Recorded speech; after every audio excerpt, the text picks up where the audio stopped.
tough and wanna hate this, I'll always show up. I don't ever slow up, no I don't take shit. I got no love for the fakeness. If you wanna play tough and wanna hate this, I'll always show up and make a statement. Hello and welcome to Down to the Edge episode. Technically, it's welcome back. It's been a bit of a hiatus. Yes, it has. I wasn't sure if I wanted to mention that. We got banned. Yeah. I don't know if you want to tell them that. Yeah, no, we got banned. I was pretty proud of it. Somebody has to be. Yeah. Well, I haven't got much to be proud of. I mean, look at this.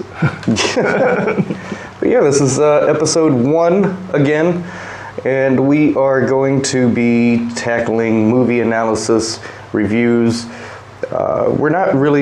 We've already decided we're not going to do any hate watching. No, there's plenty of people doing that. There's plenty of people watching films just to attack them. And there's no point. I mean, other people are doing it. We don't enjoy it. We don't have a lot of free time. So we're going to watch movies that seem like they're going to be worth watching, that we're going to find stuff in, or at least that we'll enjoy. We're not looking for everything to be untold levels of genius, but we just want to enjoy it.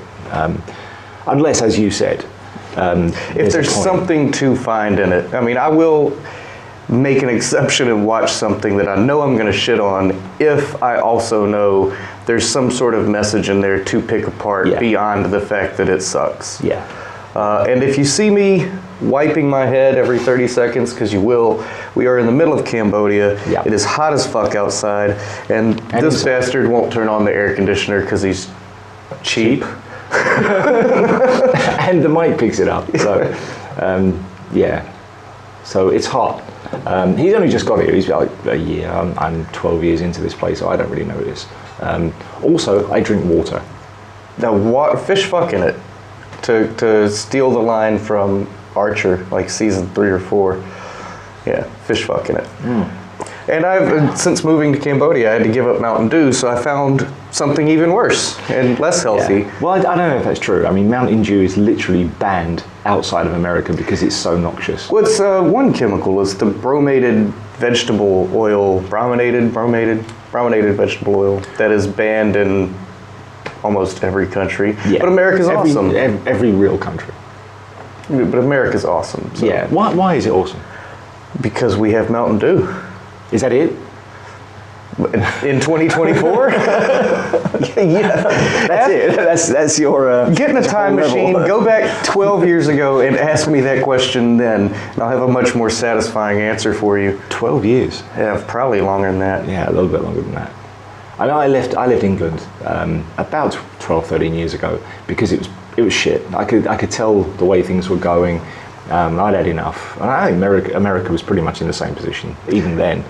It wasn't my home anymore. It didn't feel like home. It's also strange traveling this far out of the U.S. for this long. You get a very different perspective on things. And I can tell you that to the global community, America is still floating off of an image of itself from the 1990s. People see us as that like peak. I'd say earlier. I'd say earlier than that. Oh, maybe earlier than that. But the point is, like, people are looking at it through a time machine. They're not looking at America now and seeing the absolute absurdity going on. It's like with to stretch this out, German motorcycles, they haven't been good since the 80s, but for some reason people still think German engineering is peak, but it's garbage. They're just unreliable pieces of shit. And they're skirting along on their reputation. I think the whole Western world is doing that. Yeah. It's not what it used to be. No. And it's falling apart at a depressingly fast speed. Yeah. But we're not here to black pill and get depressed. We have a completely different show for that. Yeah. We should call it that, black pill depression. Today we're going to be talking about Sympathy for the Devil, and I have a whole little notepad here that I took notes in because I was drinking heavily when we watched it. We were both drinking heavily. Yes. Yeah. Which is actually, I think, the best way to watch that film. Or any film. Yeah. We thought we'd start with a bang, but we ended up with it being a little bit of a whimper. Yeah, it's a bit of a fizzle. Yeah. It wasn't everything I hoped it would be. Because I had never heard of it, I went into this blind, and after we watched it, when I was doing my research, I came across the trailer and I watched that, and I thought, man, this would have been a good movie. Like the trailer sells you on something completely different. Well, that's the point of a trailer. Yeah. I mean, you can even watch the Marvels and it looks half decent. Yeah. The trailer is meant to sell you on the movie. But it is not what it looks like. It's not an action film. It's a slow burn drama at best, with a couple of scenes of violence that are poorly paced. If I'm absolutely honest, it's not well edited or scripted. It's a very slow plodding story. And I would argue that, especially as someone who just got finished teaching the concept of beginning, middle, and end, and storytelling to a bunch of children, teacher, not some kind of wacko. Well, you can be two things. Yeah. Why not both? Yeah. It doesn't have a beginning, and it barely has an ending. It's just a middle. It's just a fucking snapshot. Well, Freytag's pyramid is a triangle, effectively. You start with the introduction, you end with the conclusion of the story, and you're supposed to lead up to a climax.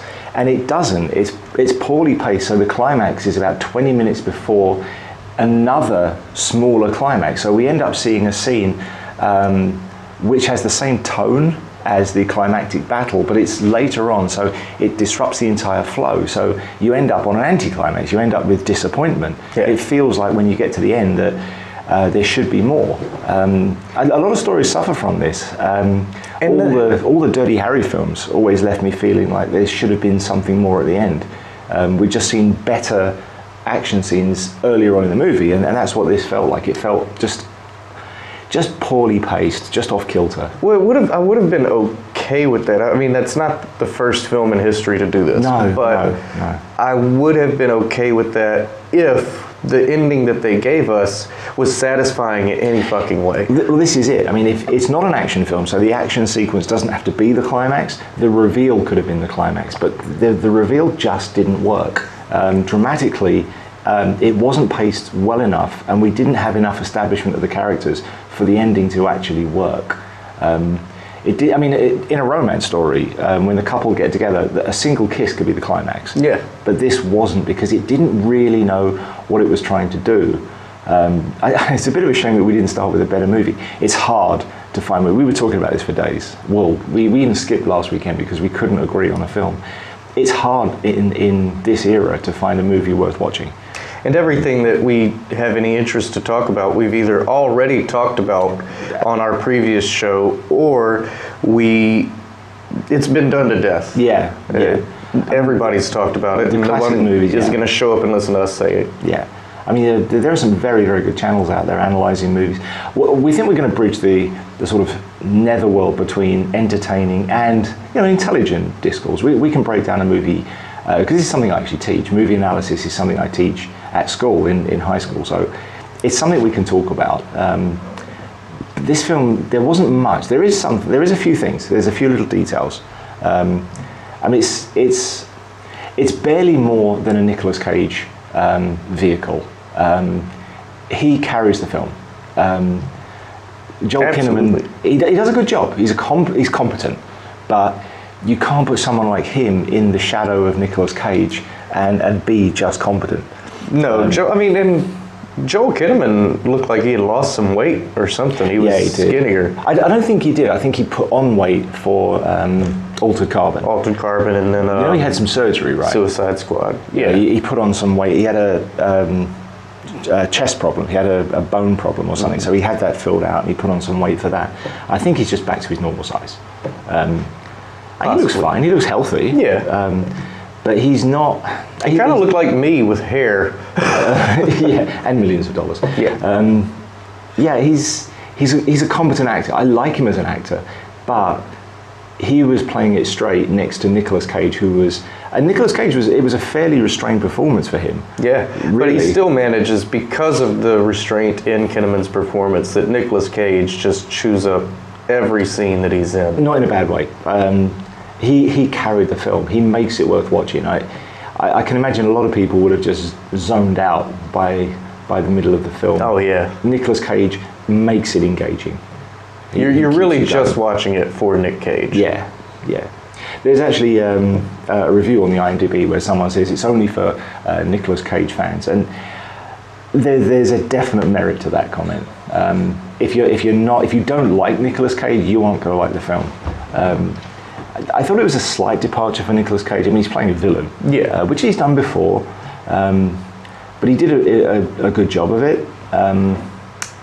He was great. I love that he's got this terrible red hair, and he just turned up on the set with it. Apparently, he just turned up. It wasn't part of the script or anything. He just turned up and has decided to do this, and everyone just had to go along with it because he's Nicolas fucking Cage. It works. Yeah, it does. It does actually. He looks ridiculous. I wonder if the clothes were his.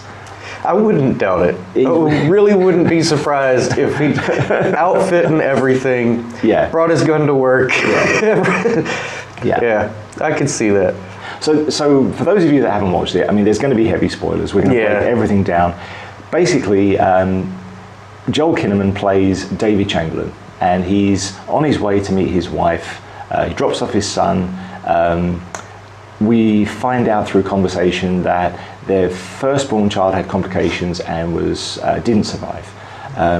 The son that they've got is their second child, and she's about to have another one. So there's a history of problems. So they're worried. And as he gets into the hospital, Nicolas Cage jumps into his car, points a gun at him, and says, "Drive." And that is effectively the setup of the film. And it's a good setup. Well, to be fair, he makes him pick a card first. Right. He makes him pick like a deck and a suit of cards, and he ends up picking Ace of Spades, which may or may not be significant by the end of the film. Well, I think it is. I mean, he doesn't just pull out a deck of cards. He just says, choose a card, and coincidentally, it's the one he happens to have in his pocket. There is a point to that. I think we'll get to that sort of stuff in a minute, but. And then it's just a drive and a conversation where we're kind of seeing a plot within a plot, and the real story is told literally in dialogue, and then we've got to decide how much of it's true, what if any of it is true, and we see this situation unfold between them, but it's all told through narrative. Well, it's also done. It's narrated to us via Nicolas Cage, but it's also an unreliable narrator. Extremely. Because much like, as a good example would be Heath Ledger's Joker in The Dark Knight telling the story of the scars, where every time the story changes. Yeah. And until about a quarter of the way from the end of the movie, you're never sure if what Nick Cage is telling you is true. Well, I would argue, well, okay, I mean, we'll get to the analysis, but yeah, it is slightly more complicated than that. Not much, but when we do this, he's got his notebook. I was making notes as well. We tend to deep dive, look for the symbolism, and I think with this movie, it would be very easy to overanalyze it. I don't think there's that much depth. There is a story. There is an allegory here, but there's not much more to it. I think it was intentionally written in such a way so as to let people lend their own explanations to a lot of things, because as I was looking through it, I mean, I came up with 5 or 6 different better films that it could have easily been trying to replicate. Well, as he said, the actual story that Nicolas Cage, well, he's called The Passenger. He doesn't actually ever reveal his name. The story he was telling would have been a better film. Yeah. The narrative he's explaining to the driver, because again, we're never really sure of his name, would have been a better movie. Yeah. Well, we do know he's David Chamberlain, but that's not his real name. Well, yeah. He's listed on the IMDb as the passenger because his identity is questionable. Questionable, yeah. It's uncertain, although. Not so much. It's not Fight Club. No, it's not Fight Club. It's not. It wishes it was Fight Club. Well, I don't even know if that's true. It seemed like a low effort movie. I mean, for the most part, they're in a car, and it's not even a nice car. It's not an expensive car. One of the most interesting scenes at the beginning, he's driving along in his car, and it is fairly average. He's an average man. The car represents him nicely. It's metaphorically him. And then he stops at the hospital, and for no reason, he starts pushing dirt underneath the seat. He's hiding his shit. There's no reason to do that. He's not expecting anyone to get in the car. His child has already got out. His wife is in the hospital. But he notices this stuff and he hides it. So he's a man who hides stuff. It's letting us know this isn't just him. There's something he's hiding. He references that to his son as well. Yeah. His son has found out about the child that didn't survive, and he says, well, let's keep this from your mum. Let's not make this a secret that you know about this. Yeah, sometimes it's okay to have secrets. So we've got a couple of references. So that does show us that the writer who put this together, Luke Paradise, which I hope's his real name. I really doubt that's his real name, but you never know. I mean, when Nicolas Cage turns up with bright red hair and a devil beard, then Luke Paradise, it's a perfect fit. Yeah, it's just perfect. Who else would write this movie? Yeah. Well, Nicolas Cage maybe.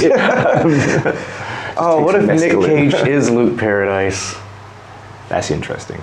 Yeah, that would actually make sense. I mean, Nicolas Cage reputedly sleeps inside a pyramid. He's got a pyramid. Well, it's not that he sleeps in it. I don't think. I could be wrong. Well, I heard he did. I know about the obelisk. But it's like a mausoleum. It's in one of the most famous haunted graveyards in New Orleans. I know he's I've got seen a mausoleum, it. Yeah. Apparently, I've heard that he sleeps under a pyramid as well.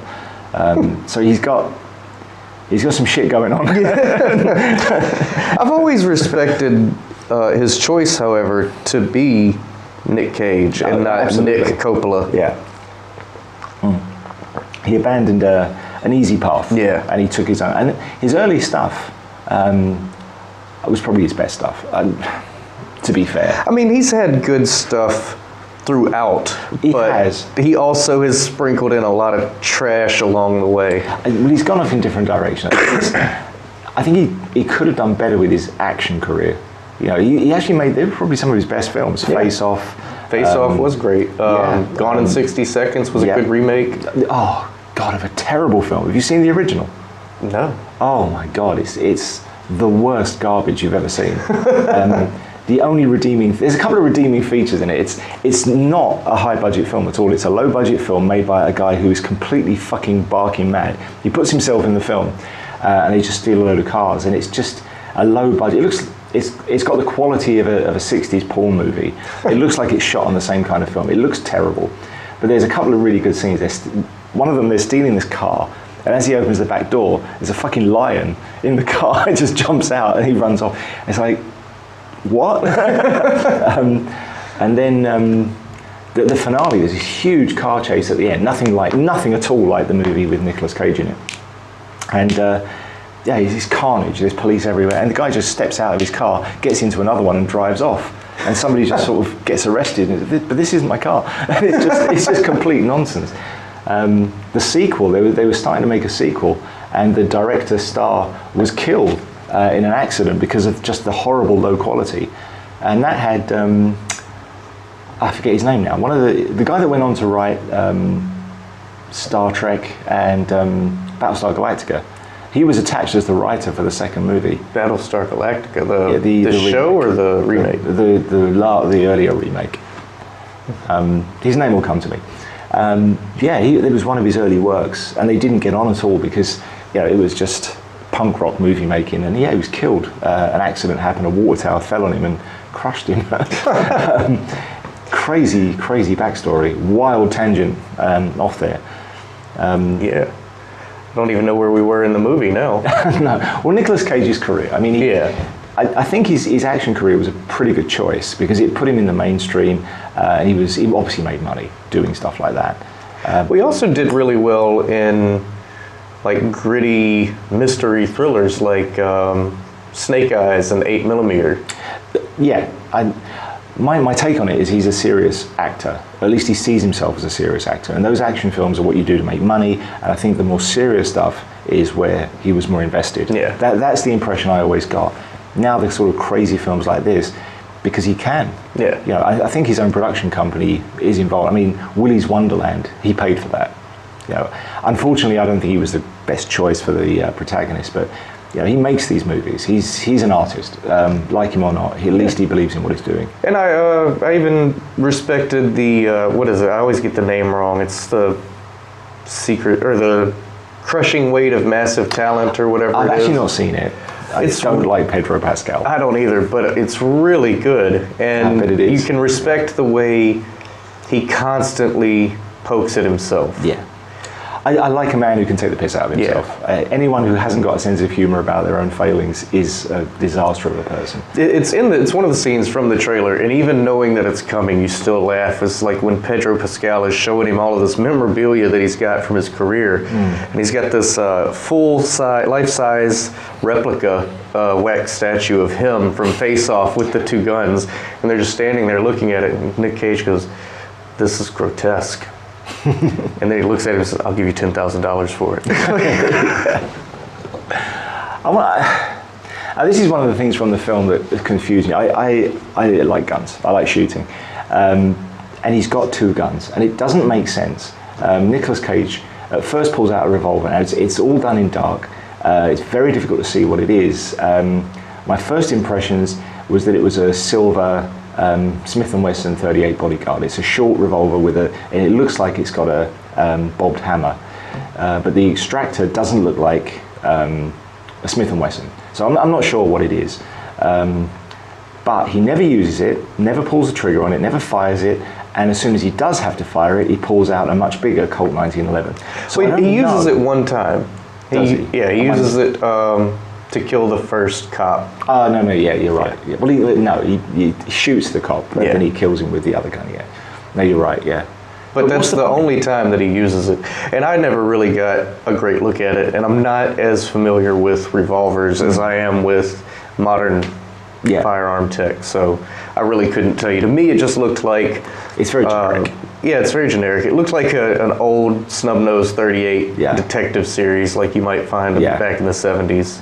It seemed to have a slightly higher frame for the bobbed hammer, but it could just as easily be a custom, because the 1911, it looks like an older one, and it seemed to have a matte finish, but it almost looked like Vietnam era government issue with swapped. I guess they look like ivory, but why can't I think of the name? White. No, that's what I said. But the handles. Are we allowed to say white anymore? No. They're not called handles though. Grips. Yeah, it's just drawing a blank, man. I'm sorry. It's Cambodia. There's not a lot of choice. It's 10 in the morning. It's 10 in the morning here. So it's slightly customized. The matte black finish could just be a lighting choice for the movie, but I just feel like the two guns meant something, and I can't quite nail that down, because he doesn't need two guns. He doesn't need, and he's only got reloads that we see for the 1911. To be fair, he never needs to reload the revolver, but that said, reloads are bulky for a revolver. If it's I'm of the mind that it's just America, and anybody carrying one gun probably has a second gun. But he doesn't use it that way. His main gun is the 1911, and the second gun his backup gun is the one that he opens with, which doesn't make sense. Well, because he can't fit the 911 in his pocket. Well, it was around the back of his waistband. Yeah, but I'm saying for the first beginning of the movie, he's got it in his pocket. It's concealed. Yeah, so that he can pull it out from the car, so that he can walk around the gas station with it, that kind of stuff. All right, well, let's assume then that there isn't any narrative reason for having the two guns. He shoots the revolver from his pocket, so of course a semi-automatic pistol won't work in a pocket, so maybe it's purely done for cinematic effect. He had to have a bigger gun. It was just cheaper to use a small revolver in a... Well, you also said it the other night when we were discussing this the first time. It's also visually just the escalation of the threat. And I think that's part of it too, yeah. He escalates, but then the escalation stops. Yeah. It de-escalates. Yeah. By the end of the film, he's lost all of his murderous gravitas, and he's just a fucking guy. He's a broken man. Yeah. It's normally these kind of symbols will follow through the film, and the writing was just competent enough that I'm surprised that there's just nothing to follow in it. And there's a couple of religious references, and if you check Luke Paradise, he has written some other stuff with biblical titles, so we can assume that the religious references are intentional, but they don't really add up to anything. No. Again, like I said, there's just enough allusions to something else to make you feel like there's a deeper story here than there actually is. At first glance, if you just vaguely pay attention to this film and this dialogue, by the end of it, you might end up walking away thinking you just watched a remake of Fallen or something like that. Well, except there's no supernatural elements to this. Well, that's the point, is if you're only vaguely paying attention to it, there's the illusion of it. It alludes to it, yeah. Get behind me, Satan, and then he fires from the hip inside his pocket while drunk and hits the cop. Okay, so I looked that up. I looked up that quote, and it's supposed to have been spoken by Jesus to one of his disciples, Peter. And he says it because Peter objects to the idea of Jesus being nailed to a cross for the repentance of mankind. So he says, "Get behind me, Satan," which translates into modern, "Go away, Satan." So now that quote doesn't make sense. Go away, Satan. So he's being driven by, but he doesn't want to be driven by Satan. However, he pulls the trigger and kills the cop. So he's not invoking evil. He's trying to get away from it, but he's guided by it, which I think ties into what this movie's about. I think it's an allegory. I think the whole purpose of the film, I think Joel Kinnaman's downplayed acting and Nicolas Cage's, I think Nicolas Cage was the only man that could have done this. I think that's absolutely intentional. And I think what they were going for is that Nicolas Cage represents a man who is driven by Satan. David Chamberlain is the opposite. He's repented. He is the villain of the story. David Chamberlain murdered his family. Murdered Nicolas Cage's family. Yeah, his wife and daughter. But he's repented. He moved away. He's repented, which makes him now one of God's children. Right or wrong, that's how it is. Jesus explained to Peter, "You're talking about the issues of man, not the issues of God. That means you're on Satan's side. Satan convinces you to follow the issues of man." So David has followed the issues of God. He has become a follower of God by repenting for his crimes. He is now a repented sinner. From his perspective, he's paid his penance in the loss of his firstborn child. Well, that's an often biblical trope. Yeah. You have to pay. Nicolas Cage is still following Satan, and I think that if there's a religious allegory here, it's that we end up with a more sympathetic character. We actually are sympathetic with Nicolas Cage's character because he's the one who's suffered. We understand what he's done. David, we don't really care about him because he's underplayed. We don't know enough about him to care about him. We don't even know who he is. We don't know if he's really the villain or just some innocent bystander. We don't ever really know. It's just not told properly. So what we've got is sympathy for the devil. This story is about how we sympathize with evil because it's more entertaining, it's more fun. Satan's all around us, misguiding us, and it's just better than actually following the real path. I think that's what the title means. And I think that's why we have Nicolas Cage overacting and actually being a more fun, more interesting, and more sympathetic character, where David is not fun to watch. He's just some guy who's just there. Yeah, he's just there to give Nicolas Cage something to do. I empathized more with the waitress crying in the bathroom than I did with David. Okay, hot take. She was actually a better actress. Yeah. She actually gave us more emotion in 5 minutes of screen time than we get from Joel Kinnaman, who is competent in the entire movie. And interestingly enough, is on the IMDb page where they name the top cast, she's actually the third listed. It's Nick Cage, Joel Kinnaman, and her. But, I mean, with the cast, such as it is, it's a very small movie. Yeah. So she probably has the most lines after those two. I mean, I would have expected, even though you never see her face, I would have expected the wife. On such a small film, my take is she's probably part of the production team or something. Somebody's it's a girlfriend or something, It was a small movie. And she wasn't a good actress. My very first note. My very first note. The wife on the phone sounds more like she was getting fucked than delivering a baby. I mean, we get some other sort of hints that he's following the path of Satan. He's lying. We know he's lying because he keeps changing his story. Yeah. So Nicolas Cage, at one point, he's talking about the booger man blocking his sinuses. Booger man blocking his sinuses. We absolutely know he's full of shit. We know that he's not meeting his friends at an airport. He tells him that. All of his lies. We know his mother's not sick in the hospital. Yeah. But the only thing that stops him is the truth. Yeah. When someone tells him the truth, it just stops him in his tracks.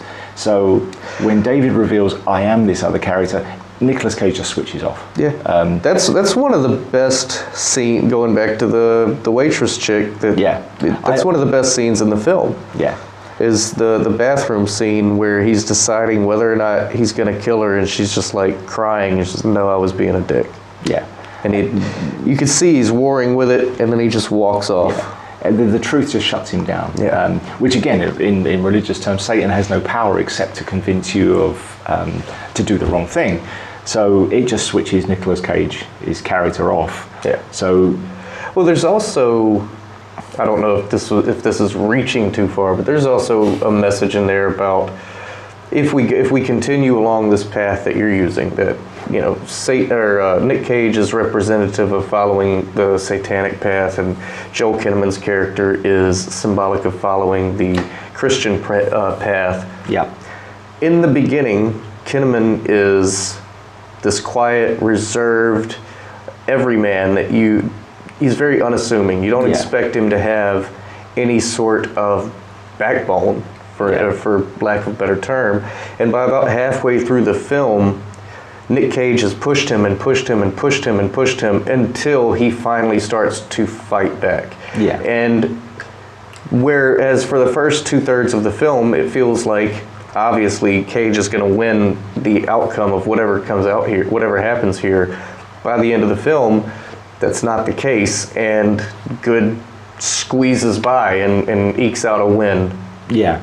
By actually turning to evil. Yeah. Okay, the director did believe that David Chamberlain is not his real name. He did believe that he's the villainous character who's changed his name and changed his identity, because in interviews that's what he said. That he sold it pretty well. Joel Kinnaman did a great job of being this other person. You can actually see a change in his demeanor, the way he carries himself. And it's not just a man getting angry, he's two people. There's something else there. Yeah, he does it well.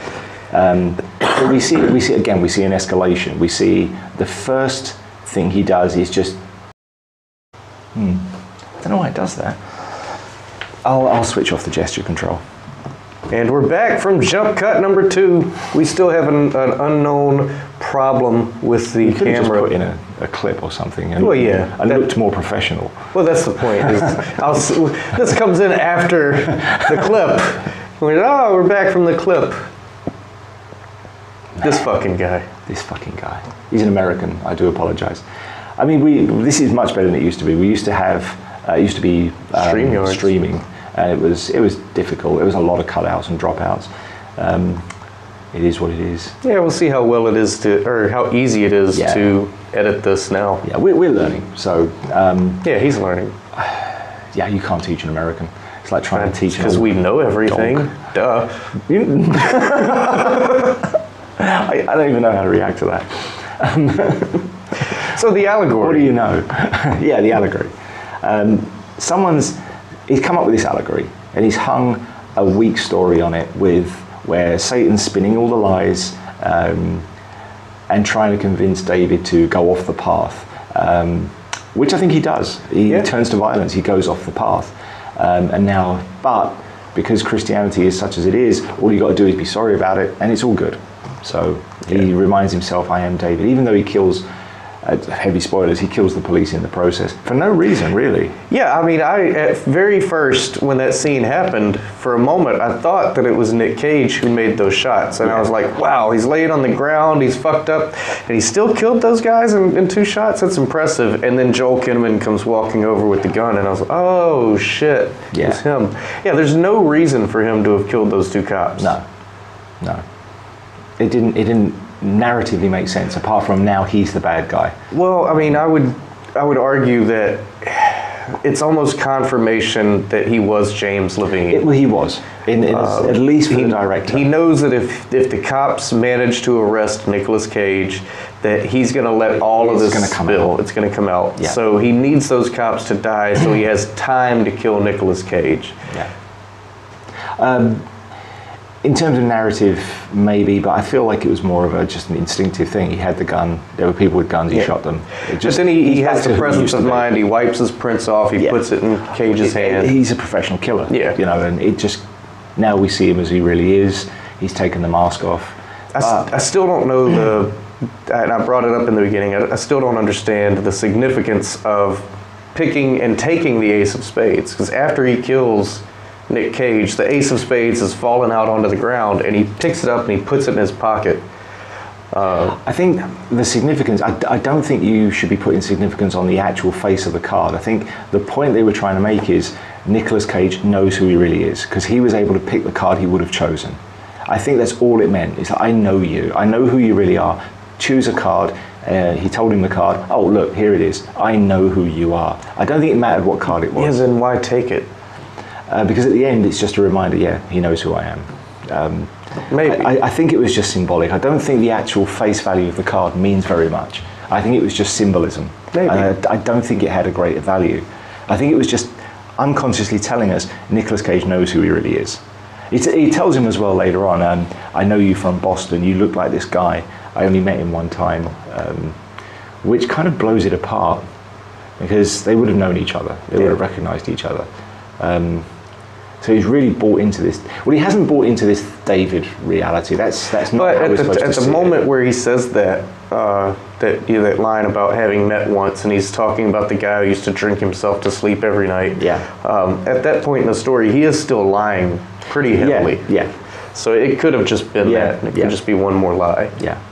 I don't think we're supposed to take it as any of that as literal. I don't think the David persona is a fantasy. I just think it's representative of his new path. Yeah. So he's trying to stick to his path. That's why he reminds himself, I'm David.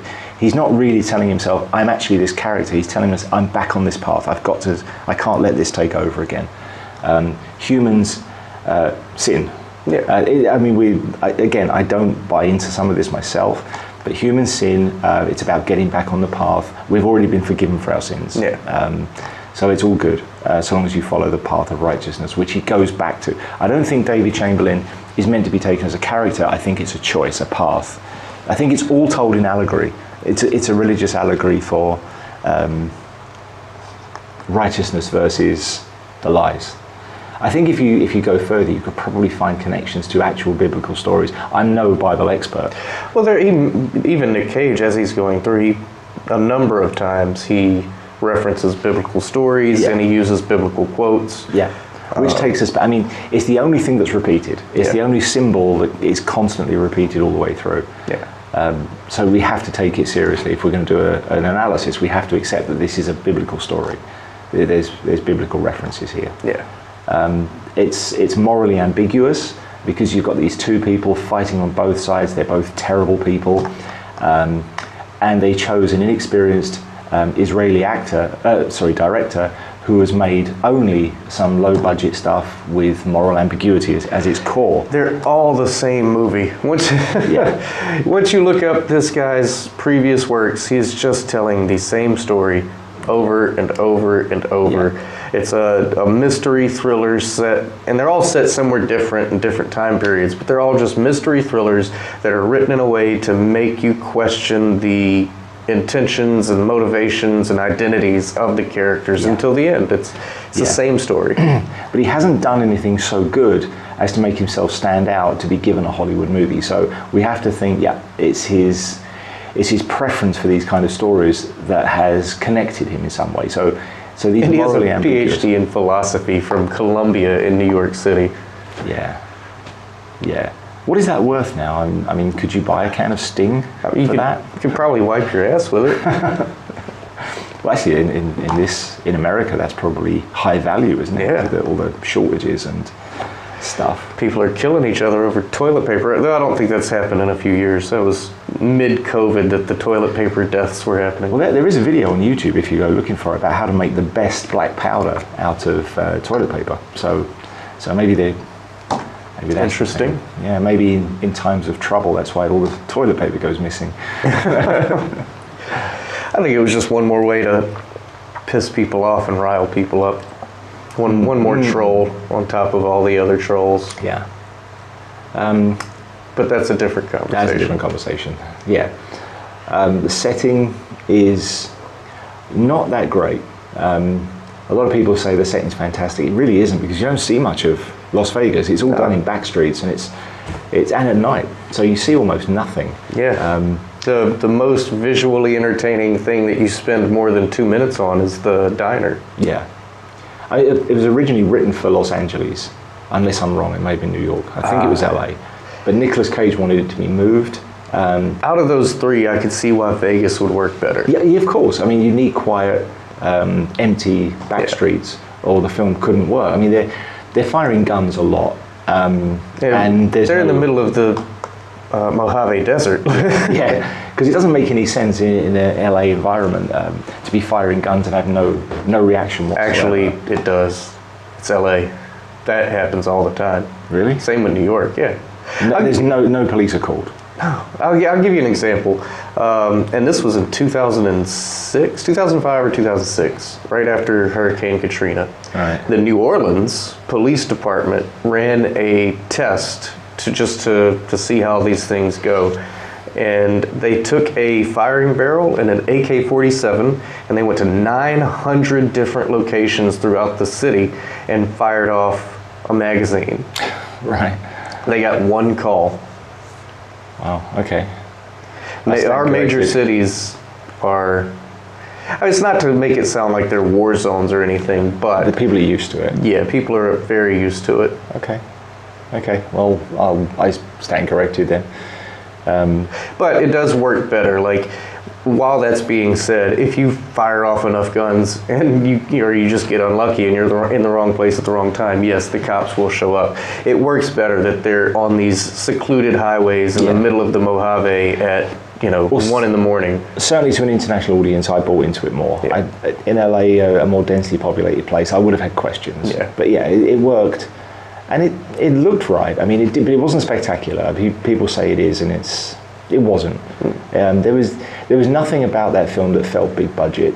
Even when he's setting fire to things in the diner, it looked like CGI. It looked like CGI fire. Well, it was a CGI film, so it was. Yeah, I looked. Part of the film was filmed on an LED soundstage, and they were hyping it up because apparently it's the first time they've used this technology in Nevada to film a movie. Yeah, that's not saying much. I mean, it's like, great. So you figured out what Disney was doing to shoot The Mandalorian 4 years ago. Having said that, and I knew that as well, but going into it, I didn't really see it. It was well done. It was noticeable in very small ways sometimes. I didn't notice it. I'm guessing in the diner scene and the car park especially. The parking lot scene, it's pretty noticeable. Yeah. But I'd say that's really about it. But I think they covered it well. You got things on fire, it's quite dramatic. There's a lot of smoke. Yeah, so they covered it very well. So it doesn't look cheap, but it doesn't look big budget either. Yeah. There was no set pieces, which works for this kind of movie. It's a movie between two people. Yeah, the characters are what's driving It's the a movie. character story, yeah. Nicolas Cage's The Passenger's death just felt hollow. Yeah. He just stepped on his throat, which is something we'd foreshadowed in the diner. Somebody else died the same way, and he just did it, and that was the end of that. I mean, it just felt hollow and meaningless. That's part of this type of stuff that will make you wonder what you just watched, if you're only barely paying attention to it, is after he kills Nick Cage, and well, really right before he kills Nick Cage, there's this weird moment. They share a look, and then Joel Kinnaman's entire attitude changes. He begins to adopt some of Nick Cage's mannerisms, kills Nick Cage in the same way that he eventually killed the trucker in the diner, laughs when his wife starts talking about praying, picks up the card off the ground, puts it in his pocket. He's killed the 2 cops. It's like, those are the moments that make you wonder if you didn't just watch like a poorly written remake of Fallen, where this is some sort of demonic entity that has jumped into him and is now a part of him. Yeah. We talked about this before. To have bought into that, there had to be some kind of supernatural element in the film, and there just wasn't. There was no trail up to that. Well, that's the evidence that I would point to is, as I've said, it's not necessarily any grandiose thing, no corporeal thing that you can see and touch and say that's supernatural. But it's supernatural in the sense of you can't see it, but there's the illusion to its effect. Him making, but overt, grandiose Bible references and stuff like that. But that's not the language of movies. You've got to have some kind of trail that leads up to it. Otherwise, you've just got nonsense. But that's the point. With this film, there's not much of a trail to follow, and you're left to form your own conclusions on very basic, bare evidence. But all the evidence that's there works unconsciously. You know he's lying. You know David is hiding something. He's hiding the garbage under the seat. We know he's hiding something. The card means I know who you are. I recognize you. I understand you. There's these little unconscious clues that we're given all the way through the film, but that's all there are. It's a film where the allegory is done well, but the narrative is done badly. Normally it's the other way around. Normally you'll have a good plot, but with nothing under it. You'll see like Lethal Weapon. There's barely anything to find. The actual main plot is it's what you see is what you get. But there's nothing there. There's nothing hidden. There's no deeper meaning to the film. The plot is much more satisfying. You've got a pretty interesting and involved story, but there's nothing else. I'd argue it's a remake of Dirty Harry. You think everything's a remake of Dirty Harry film. I mean, his wife died, drove him a bit crazy. They even used to advertise it that way. Back in the 80s when it came out, they were saying he's the Dirty Harry for the 80s. But anyway, there's nothing to find. This was the opposite. This was all unconscious allegory, and the main narrative, that's where he skipped. There's just not enough plot there. No, there's not. There's not enough story. The big reveal doesn't surprise us because he's already revealed it an hour earlier. He said, I know who you are, you're this guy. Now admit it. And he won't admit it. And by the time he does admit it, you already believe it. Nick Cage has already convinced the viewer long before he convinces Joel Kinnaman's character to actually admit that he is. And when he does admit it, it's done in such a way to make you go, is he just trying to save this woman, or is he the guy? Yeah. But it's just hollow. The eventual reveal, there's nothing exciting about it because we've already had so many breadcrumbs that lead up to he tells him, you're this person.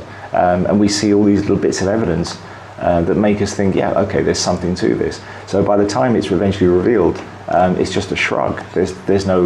nothing. Yeah, he's the guy you've been telling us that he is for 20 minutes. Yeah. A more interesting ending would have been if it wasn't the guy, and he was just David Chamberlain, and he was just driven over the edge, and then he steps on his throat, which is what he's seen him do to the other guy in the diner, or just punch him in the face until he's dead. And that would have made more sense. And then maybe just one little hint to the camera as he walks off. I'm never going back to that person. Yeah. Okay, that's pretty clever. Now we've got a double blind reveal. But what we were left with was a story that just boringly does its thing. It just reveals everything in its own way. It was just a lazy story. It was like he's over-focused on the hidden allegory of you're sympathetic with the devil, and there's nothing else. He's made Nicolas Cage's character much more sympathetic. I liked him. I didn't want him to lose. I mean, he's dying. He's got lung cancer. He's not going to walk away from this. He's decided to die this night. He's going to go out with a bang. But he doesn't. He goes out with a whimper. Yeah. It's all a bit hollow. And which brings me essentially to my final score, which is not score, but my final analysis, and that is, unless you really like Nicolas Cage and you just want to see Nicolas Cage be Nicolas Cage for an hour and a half, I wouldn't even bother with this one. Well, I don't 100% agree. I think Nicolas Cage actually turned in a fairly restrained performance. It's not one of his bigger, bolder ones. He does a silly face in the diner, and I think that should have just been taken out, and I think it would have been a much more balanced performance. I think he gave a really good professional performance. He gave a great performance, but it, just like a lot of his stuff, is a bit over the top. But I think it had to be. Yeah. For that character, I don't think anyone else could have done it. No, I agree. And that's what I'm saying. Unless you just want to watch Nick Cage be Nick Cage for an hour and a half, there's not a lot else to interest anyone in this film. It's kind of a downer. Yeah, I think the IMDb nailed this one. I think it's running about 5.5 to 6 stars out of 10. And people have said, like, unless you like Nick Cage, pass it on it. I think that's probably about right. I would give it 6. Yeah, I would say it's probably, and this is depressing, it's probably one of the best films to have come out last year, which is saying almost.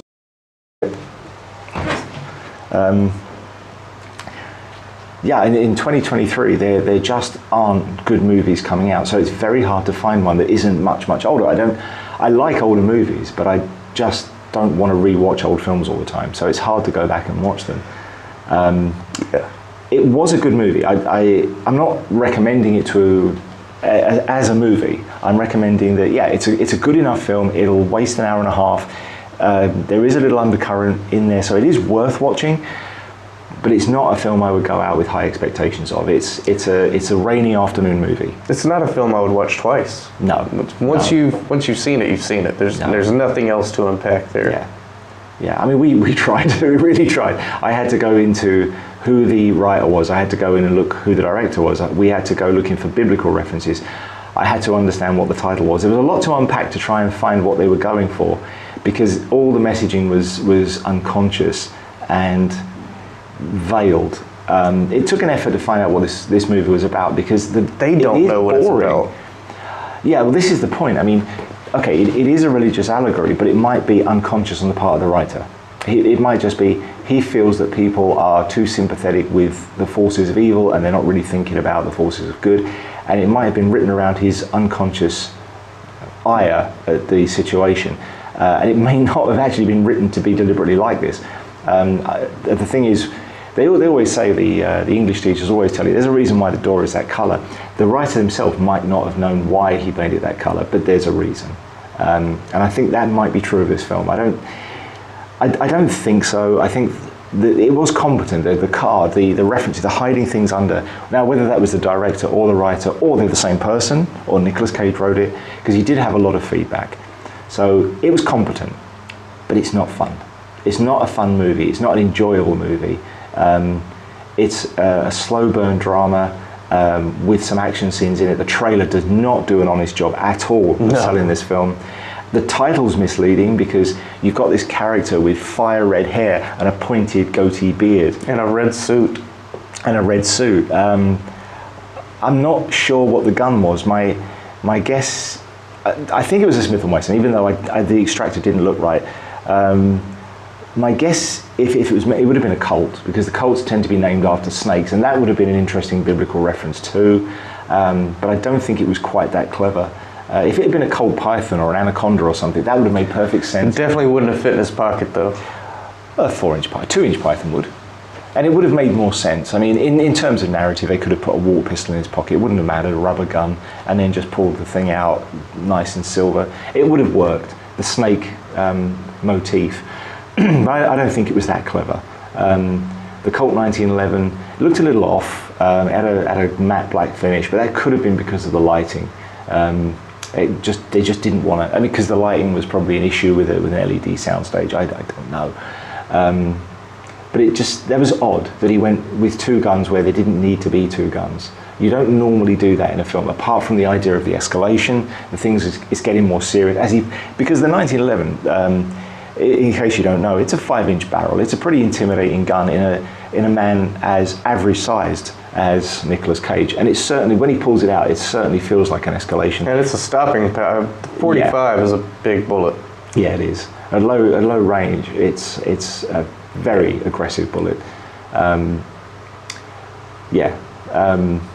Where the other one would have been probably a 38, which is still significant. But yeah, I feel like the only reason it did that was because it was an escalation. It was a reveal. But the reveals weren't enough to keep me invested. If we hadn't been doing this for this reason, I wouldn't bother with this film. I probably wouldn't have made it to the end. I probably would have lost interest after the diner, because after the diner should have been the end. After the diner bit and the fiery car lot, you can tell the movie is going to keep going, and at that moment I was like, oh, so we're going to do exactly what it ends up doing. We're going to go on the road again for another 15 minutes and end somewhere further down the road that won't be as big as this moment. A better writing would have been, you've got this inferno, so you've got hell, and David is now on the breach of it, and he has to make a choice. Now that would have been the ending. That should have finished there. Yeah. He should have made his choice. While he's got behind him nothing, in front of him you've got the fire and hell, he's got the road that leads him to the hospital, and it would have made more sense. This is your choice. And then, the film should have stopped there. You've got this violence, and it would have escalated, then put the police in it. There's no need for it to have continued. No. And it just ruined the end of the film. It should have ended in the parking lot. Which is a bit of a shame. It just limped on a little bit too long, and there wasn't really any information that we were given that justified it. No. Everything that happens further down the road after he wrecks the vehicle could have happened in that parking lot. Yeah, that's where it should have ended. Hell should have been coming for him. We could have seen his phone on the floor, his wife trying to ring him, so he's got the choice. He's got the two different worlds that he's walked down. Now he's got to choose his path. But it didn't end there, and I don't really understand why, because there was nothing of value after it limped on. Pretentiousness. It's pretentious incompetence. I can actually see it in the script. I can see why that looked like a good idea.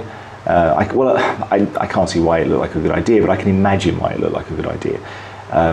Because you want the resolution. So the climax is the car park scene, the resolution is the final scene. But yeah, it's pretentious. It shows that they don't really understand the audience. It just shows a lack of connection. And unfortunately, as much as I like Nicolas Cage, he makes these mistakes. He gets involved in these films that just aren't really good enough. They're made just by not competent enough directors. And they're sold by having him in them. Yeah, his career has gone a little bit off. And I feel this is another paycheck rather than a movie. Albeit a fun one. He looks like he's having fun the whole time. I'll give him that. He's the only one. Yeah. The audience isn't. It felt a bit cheap. It's kind of like when they asked Samuel L. Jackson why he made Snakes on a Plane, and he just, because I've read the script and it seemed like it'd be fun. Yeah. Oh, there's nothing wrong with that. I mean, if they're having fun, you're having fun. A fun movie's a fun movie. Yeah. And we will probably do a fun movie just for fun. I mean, it's great. We want to see something with a few explosions once in a while. It's just how it is. Nobody wants to see intelligent movie after intelligent movie. Well, these days they don't make them that often. They don't. But they do make some. So, and even in an action movie, I mean, even Iron Man, there are things to find. There's a lot more to find in a film like that than you'd find in the Marvels. A lot of that talent that went into writing the original ones is gone. And of course, we wouldn't have got to the Marvels if it wasn't for the quality of the writing of the earlier films. And those first few, if you're going to talk Marvel, those first few Marvel films were not Disney productions. They were Paramount. Yeah, that makes a big difference. Yeah. But the original Iron Man is a redemption story. The cave is an allegory for his life. He's trapped and he can only escape if he does this, which he does, and that actually frees him from his father's shadow. There's a lot going on in that film to unpack. It's a clever little story. There's more going on in that film than the one we just watched. Yeah, there's more intelligent writing in that than this pretentious character study, which is very telling. And that's why Marvel succeeded, but because it did start off with a couple of movies that were very good.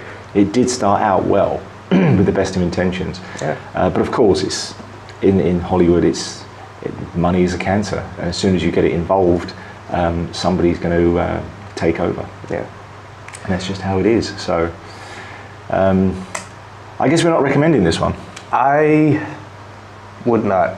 It's fine for what it is, but you've got to see it as a lazy afternoon movie, maybe a couple of beers with your friends. It's not a fun film. And you've got to like Nick Cage. Yeah. Well, I don't know. I think he's very likable anyway. I'm not a huge fan. I do appreciate the things he's done. I don't always like him. I saw Sympathy. The vampire one, Kiss of the Vampire, and I didn't like him in that one. That's an old movie. But he overacted way too much. But if he hadn't have, there wouldn't have been a movie. It was an odd film, very odd. There were some moments I liked, but I'm not a fan of Nicolas Cage. I don't go looking for Nicolas Cage films, but I enjoyed Nicolas Cage in this film. Yeah, I don't go looking for his films, but I also can't think of very many that he's been in that I didn't like. There are a few, and there's a couple I haven't seen yet, like Mandy or Pig. Yeah, Pig I probably wouldn't enjoy. That's probably a bit too far for me. Yeah. But yeah, I mean, I'm not a huge fan, but I appreciate his work. I see him as an artist. I think he actually believes in what he does. But I mean, what I'm getting at is, seeing how there's only really two characters. You get Nick Cage and Joel Kinnaman. If you don't like Nick Cage, and you're going to watch it for Joel Kinnaman, just go watch Altered Carbon or fucking Suicide Squad or Silent Night or something else that's just a Joel Kinnaman thing, because in this he's just a guy and you barely learn anything of relevance about him. Yeah. And he doesn't really get much of a chance to act. He's competent, as we've said before, but there's no real opportunity for him to shine here. It is what it is. It's half-assed. So yeah, I'm not recommending this one. It is what it is. There's some stuff to find and unpack, but it's not.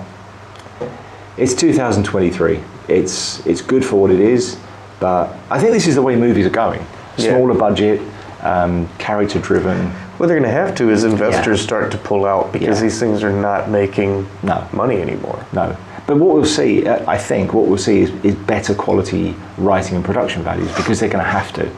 They're going to have to start going. It was like the old Doctor Who shows. They were better because they didn't have any budget, so they had to do something. And the writing tended to be sharper. Not always, but they just had nothing else.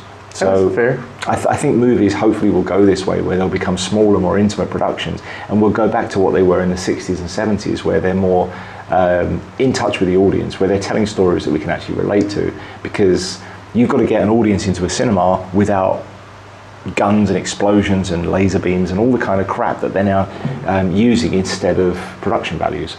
So, I mean, Madam Web is an example. It's just a special effects bonanza. They've got no idea how to tell a story. Did you see where the guy got kicked out of a theater for masturbating in the middle of it? No. And they kicked him out of the theater, and the whole meme is, so you kicked out the one guy who was watching the movie. Yeah. What are they thinking? I mean, the original character, I'm not a fan, is an old woman. I honestly couldn't tell you. It's an old white-haired woman. So they've changed it to a hot young girl because, well, that's our target audience, and old women wouldn't go and watch this movie. Oh, so now you get it. Now you get it. So you're just ageist. Okay. I don't know what they were thinking with crap like that, but those kind of films I think are dead. This kind of film is going to hopefully take its place. I would rather have sat through that than the Marvels. Easily, absolutely. Easily. Well, I say I would never watch this again. If you put a gun to my head and said, you have to watch this, or you have to watch, Madam Web, I'm going to pick this. Yeah. I watch this every day for the rest of my life before I watch Madam Web once. I mean, we're not going to watch Madam Web. We're not going to watch films like that. It's done. Those films are so bad that everyone knows they're going to be crap straight out of the gate. There's no point in us reviewing those. There's nothing hidden in it. The writers aren't competent. There's just nothing there for us. No, it's the opposite of hidden. It's in your face. They want you to blatantly know what they think, and they want you to think that too. They're agenda-driven movies. They're not fun. They're not competent. I'm not interested in watching It's been done to death, but with the recent upsurge of people talking about it online, I'm thinking that perhaps the next movie we should do might be Starship Troopers. So there's it's generating a lot of buzz. I don't know, we talked about this the other day. I like sci-fi. Sci-fi is my go-to genre, but it's a dumping ground for crap. It's not as bad as horror. Horror films tend to be just garbage because it's easy to make a jump scare movie. Sci-fi is getting that way. But there is a lot to unpack with Starship Troopers. It's a good movie, but it's very obviously a fascism is bad movie. Yeah. I'm not sure there's much more beyond. RoboCop, I think, is more interesting. But again, it's... I don't know if I'd say more interesting. It's equally interesting. No, I think the first one's very, very good. We could do RoboCop. That's also a good choice. I mean, it's shot in modern-day Detroit, so... Detroit. Yeah, Detroit. Hell, I might prefer to live in the RoboCop Detroit to modern-day Detroit. Yeah. At least it's got RoboCop in it. Yeah. I want to watch... I want to do The Infernal Machine. I want to rewatch that. That's a very clever film. That's probably the best film that came out last year or the year before. That was an interesting one. The more I think about it, the more I think it's almost like a copy of Secret Window. The Infernal Machine? Yeah. I don't get that.